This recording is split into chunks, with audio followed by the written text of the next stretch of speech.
Harlem, février 1965.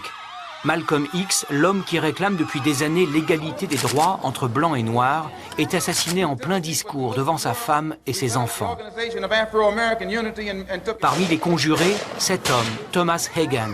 C'est lui qui a achevé Malcolm X de plusieurs balles.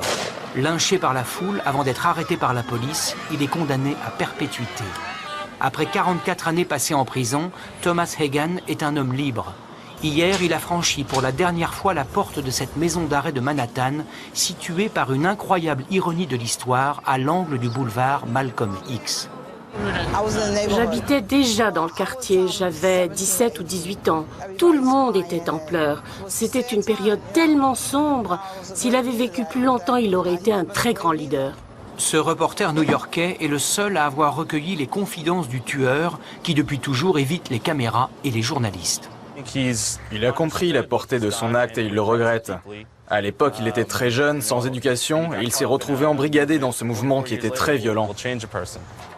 Sur le lieu même de son assassinat, une ancienne salle des fêtes transformée en musée, la fille de Malcolm X perpétue sa mémoire. Elle aussi a du mal à pardonner. Moi, à titre personnel, je ne peux rien faire contre cette libération.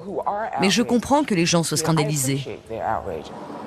De son vivant, jamais Malcolm X n'aurait pu imaginer qu'un jour, au XXIe siècle, une majorité d'Américains blancs voterait pour un candidat noir. Les murs peints de Harlem témoignent de cette victoire post-mortem.